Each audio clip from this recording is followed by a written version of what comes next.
নমস্কার। এবারে খুবই একটা বিতর্কিত বিষয় আমাদের ধ্যান ধারণাকে পাল্টে দেওয়া উচিত না।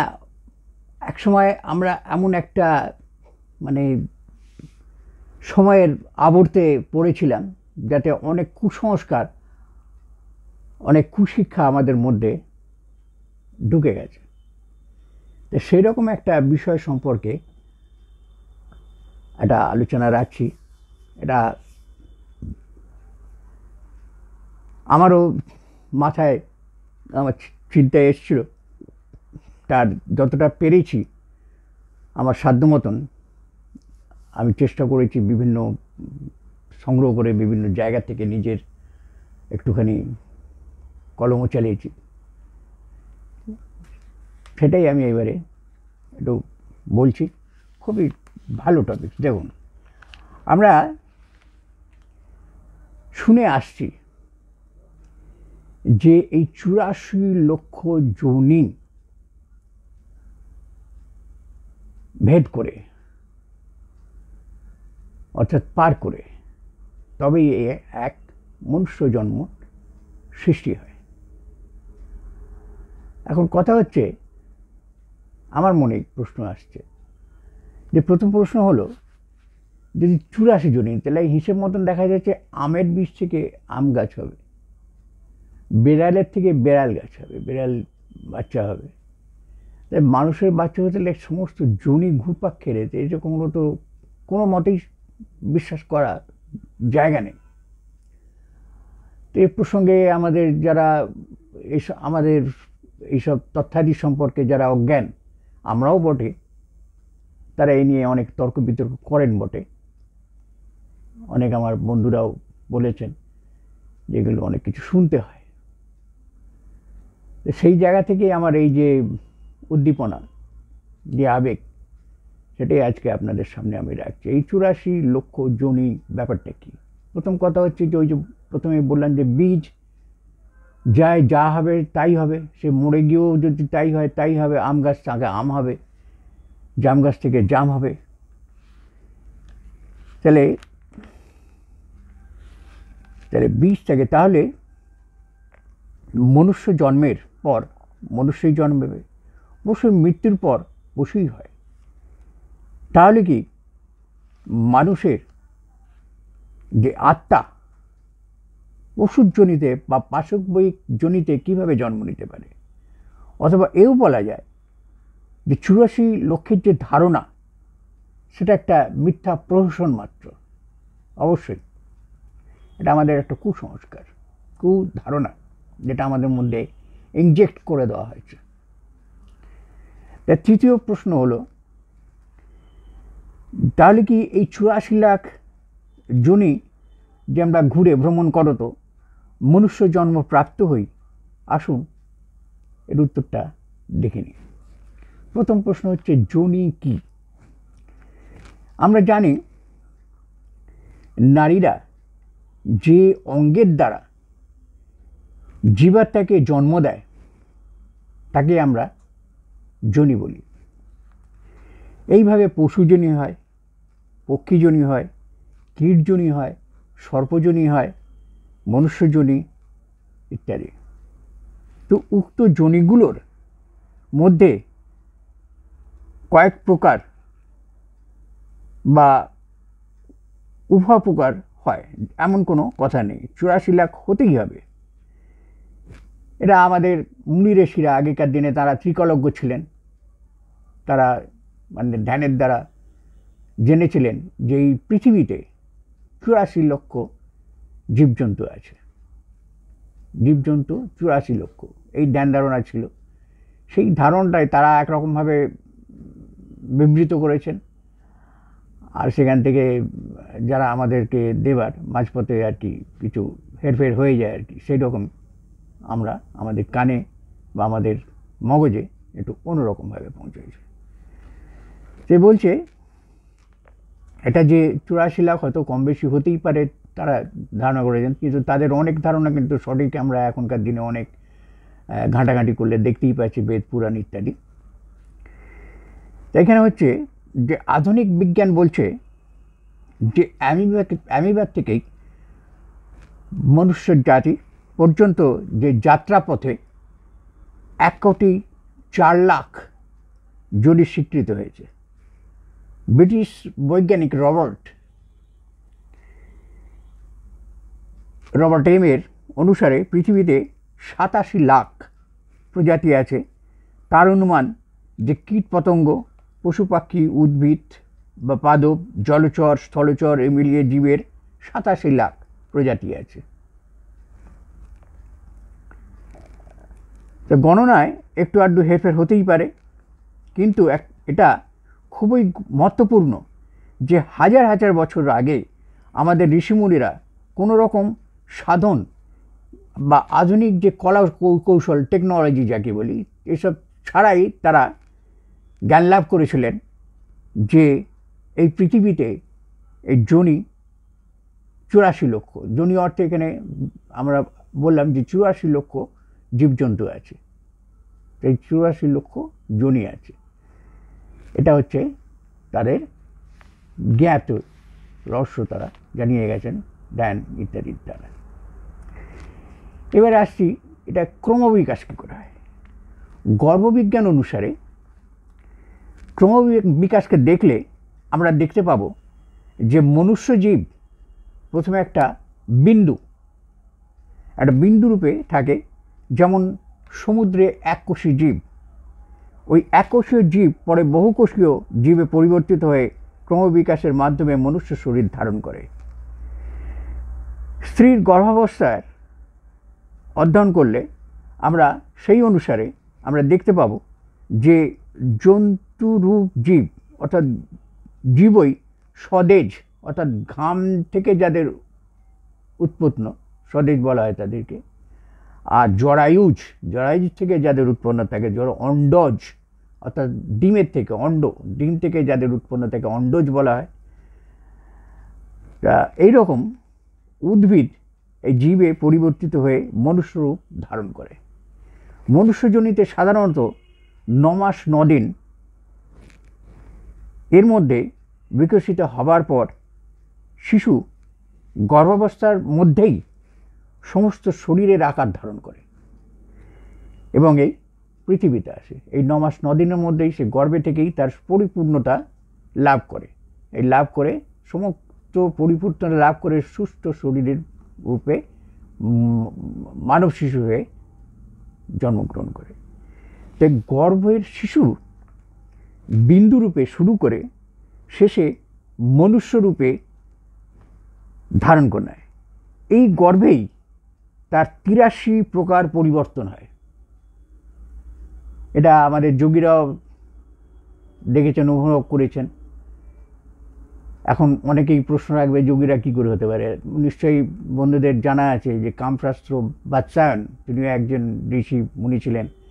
তিনি যে শাস্ত্র লিখে গেছেন আজ পর্যন্ত কারোর ক্ষমতা হয়নি পৃথিবীতে যে ওরকম একটা বড় শাস্ত্র লিখেন। দুর্ভাগ্যের বিষয় যে আমাদের এই ভারতবর্ষে সেটাকে ব্যান্ড করে দেওয়া হয়েছে, খুবই দুর্ভাগ্য। অথচ অন্যান্য দেশে কিন্তু সোশিয়োলজি বলে, এই সেক্সোলজি বলে পড়ানো হয়, স্কুল পাঠ্য। যাই হোক, আমাদের শুধু বিকৃতি অনেকভাবেই এসছে, এটাও একটা তার নমুনা। ভালো আছে মন্দ আছে, তো আমাকে তো ভালোটা খাবার সময় ইত্যাদি অন্য কিছুর সময় সবসময় আমরা ভালোটা চাই, কোয়ালিটি চাই, কিন্তু বিশেষ বিশেষ ক্ষেত্রে আবার আমরা একটুখানি গড়িয়ে পড়ি। এটাও এক ব্যাপার, ওই সত্যতম রজরের ব্যাপার। সব কোনো সময় কোনো ভিডিওতে আলোচনা করব। এখন যেটাই আছে বলছে যে গর্ভের শিশু একটা বিন্দুরূপে শুরু করে শেষে একটা মনুষ্যরূপ ধারণ করে। এই গর্ভেই তার এই 83 প্রকারের পরিবর্তন হয়। এর মধ্যেই বিন্দুর থেকে তারপরে একটু বড় হচ্ছে, তারপরে একটু বেরোচ্ছে, তারপরে আর একটু বড় হচ্ছে, তার প্রকার আকার গঠন প্রক্রিয়া, শারীরিক পরে তার মানসিক প্রক্রিয়া শুরু হয়। এই যে প্রকারগুলো আছে এখানেও তার ওই 83 লক্ষ প্রকার পরিবর্তন আসে। কীরকম? এবার যার পরে যখন তার জন্ম হয় তখনও দেখবেন প্রথমে সে পৃষ্ঠদেশ দেয়, পিঠ দিয়ে শুয়ে থাকে, অর্থাৎ এটা একটা পৃষ্ঠবংশী, অর্থাৎ পিঠ দিয়ে থাকে এরকম কোনো জন্তু পৃথিবীতে খুঁজে পাওয়া যাবে, তা সেই তাদের মতন আচরণ করে। পরবর্তীকালে দেখুন যে সে বুকের সাহায্যে হাঁটছে এবং সেইভাবেই সে বুকের সাহায্যে হাঁটার শুরু যেই করলো অমনি তার শক্তি সঞ্চয় আরম্ভ হলো। নিঃশেষ ছিল চিত হয়ে, তারপরে যেই চিত এই উপুর হয়ে গেল, বুকে শুলো, তখন সে তার শক্তি সংগ্রহ করে সে চলবার হাঁটার ওরকম বুক দিয়ে হাঁটে। আমরা অনেক প্রাণী আমাদের আশপাশে দেখতে পাই, তাকে বলা হয় উরগ। উরগ, উরগ, উর মানে হচ্ছে বুক, আর গ অর্থাৎ বুক দিয়ে যারা গমন করে তাদেরকেই বলা হয় উরগ। এখন এই উরগ হইল, এরপরে আসছে যে তার গলা উপর আস্তে আস্তে ওঠাতে থাকে। যেমন কোনো সাপ, এই সাপও কিন্তু উরগ, এবার তার প্রয়োজনে সে তার গলাটাকে তোলে। তো এইভাবে মানুষও ওইভাবে যখন পিঠ দিয়ে শুলো, উপর হলো, একটু নড়াচড়া আরম্ভ করলো, শক্তি সঞ্চয় করলো, যে একটু সময় এই ঘাটটা দেখতো একটু শক্ত হয়েছে মনে হচ্ছে, এই ঘাটটা শক্ত হলেই তখন ঘাটটাকে সে তোলবার চেষ্টা করে। এবার পৃথিবী তার কাছে ক্রমশ এগিয়ে আসছে আর কি। তা তারপর ধীরে ধীরে সে ঘষটাতে থাকে, তারপরে পরে ঘষটারির পরে আসে চার পেয়ে সে হাঁটতে আরম্ভ করে, হামাগুড়ি দেওয়া, তখন চার পেয়ে জীব। এরপরে হাঁটুর সাহায্যে চলা পড়ে, সব সাইডে নিজেকে সামনে নিয়ে সে মানুষের মতন চলাফেরা করে। তারপরে তার ভয় হয়, এই যে তার ভয়, কোনো ক্রমে কিছু দেখলে বা কোথাও আঘাত লাগলে বা কেউ ভয় দেখালে, এই যে তার ভয়, তার চেঁচানো, হ্যাঁ, আর তার আক্রমণতা, হয়তো সেই কাউকে গিয়ে দাঁতে কামড়ে দিচ্ছে, খিমচি কাটছে, প্রথমেই তো দেখি ছোটো ছোটো বাচ্চারা করলেন এগুলো মাথায় খামচি মেরে চুল টানছে, এই যে আক্রমণ করার যে প্রভাব, এগুলো অন্যান্য প্রাণী বা জন্তুর মধ্যেও বর্তমান। এই 84 লক্ষের এতগুলো ঘুরপাক খাচ্ছে আর কি।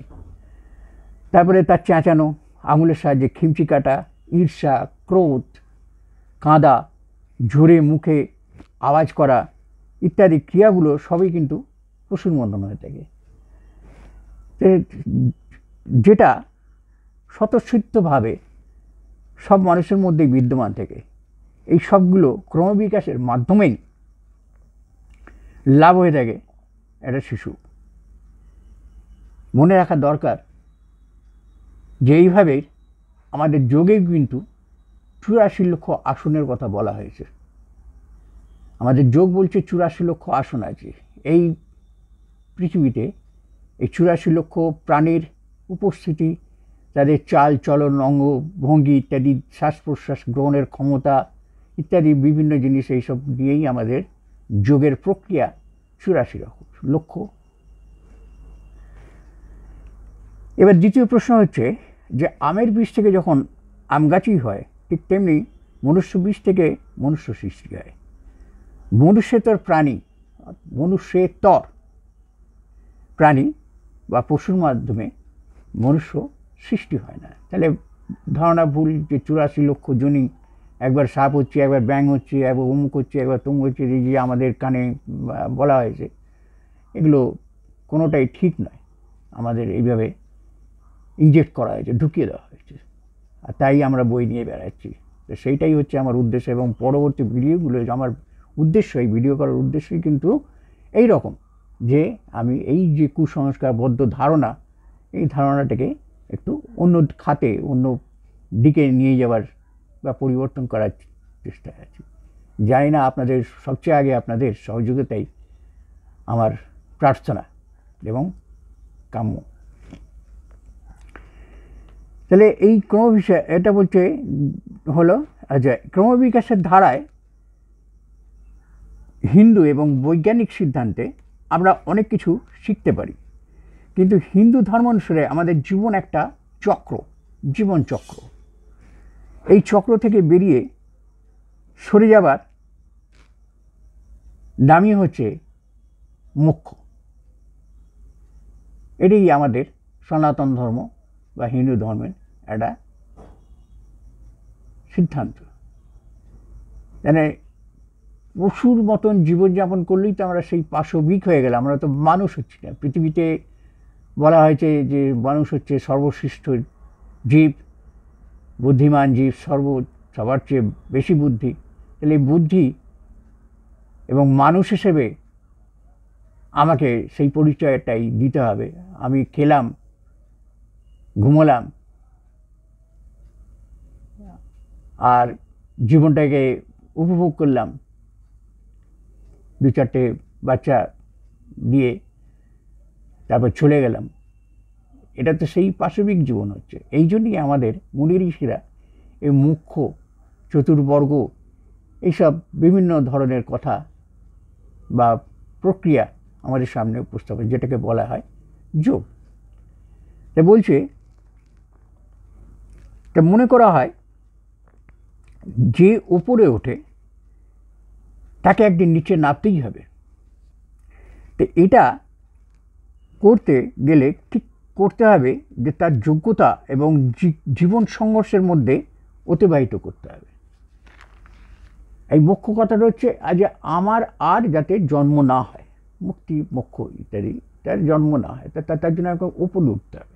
তো উপরে ওঠার যে সোপান, সেটাই হচ্ছে যোগ। তা আসল কথা হলো, যুক্ত প্রশ্নের উত্তর বোঝার জন্য আমাদের কর্মভাব, সুখ দুঃখ এবং বিচারধারার উপরে নির্ভর করতে হবে। সাধারণভাবে 3 রকমের গতি হয়। একটা হচ্ছে ঊর্ধ্বগতি, একটা হচ্ছে স্থির গতি, আর একটা হচ্ছে অধোগতি। ওই সত্য রজতম যে গুণগুলো আছে এখানে সেইটাই আর কি গতিরূপে ব্যক্ত করা হয়েছে। যে বলছে একটা ঊর্ধ্বগতি, একটা স্থির গতি, আর একটা হচ্ছে অধোগতি। তো প্রত্যেক জীবের 3 রকম গতি যদি কোনো মানুষের মৃত্যুর পর উপলব্ধি লাভ করে, তাহলে সে দেবলোকে গমন করে। আর স্থির গতির অর্থ হলো যে পুনরায় সে মনুষ্য জন্ম লাভ করে। আর অধোগতি হলো যে ঘৃণ্য পরিবেশে জন্ম। অর্থাৎ আমি পুজো আচার, শান্তি, সৎসন, এই যে ইত্যাদি যোগ, ধ্যান, এইসব যদি করি তাহলে আমার ঊর্ধ্বগতি হবে, অর্থাৎ আমি দেবলোক লাভ করব। আর যদি স্থির গতির অর্থ হচ্ছে যেগুলোর মধ্যে হয়তো কিছু করছি, কিছু করছি না, এরকম হলে সেই মনুষ্যগতি। আর যদি কিছুই না করি, হ্যাঁ, এই তুই নরকে যাবি, এনতেন, এইসব যে আমরা বলি, এই সেই নরকগতি, অর্থাৎ নিম্নগতি, অধোগতি, অর্থাৎ একটা ঘৃণ্য পরিবেশের মধ্যে চলে যাবে। এটা কিন্তু জীবদ্দশাতেও আমরা ভোগ করি কর্ম অনুসারে। কর্ম অনুসারে কিন্তু আমরা এই জীবদ্দশাতেই সব কিছুই ভোগ করে যাই, এই স্বর্গ, মর্ত, নরক। তা বিকাশবাদের যারা সমর্থক, তাদের মধ্যে প্রসিদ্ধ বৈজ্ঞানিক হেকলস এর সিদ্ধান্ত যে অ্যান্টোজেনি, অর্থাৎ বইটার নাম হচ্ছে অ্যান্টোজেনি রিপিটস ফাইলোজেনি, অনুসারে গর্ভে একটা বীজকোষ আসা থেকে শিশু হওয়া পর্যন্ত সৃষ্টিতে অথবা বিকাশবাদের অন্তর্গত যোনি আসে, তার সবই পুনরাবৃত্তি হয়। প্রতি 3 সেকেন্ড কিছু সময় পর পর এই ভ্রূণের আকৃতি বদল হয়। স্ত্রীর প্রজনন কোষে প্রবিষ্ট করার পর পুরুষের বীজ কোষ 1 থেকে 2, 2 থেকে 4, 4 থেকে 8, 8 থেকে 16, 16 থেকে 32, এইভাবে কোষে বিভাজিত হয়ে মনুষ্য শরীর তৈরি হয়।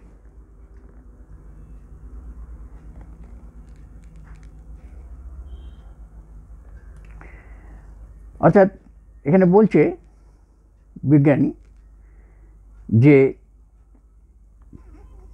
3 সেকেন্ডের কিছু কম, 2.7 এরকম সেকেন্ডে, এই যখনই শুক্রবিন্দু বা শুক্রকোষ যে ডিম্বকোষের মধ্যে প্রবেশ করলো, তার এরকম 2.7 মানে প্রায় 3 সেকেন্ডের মতন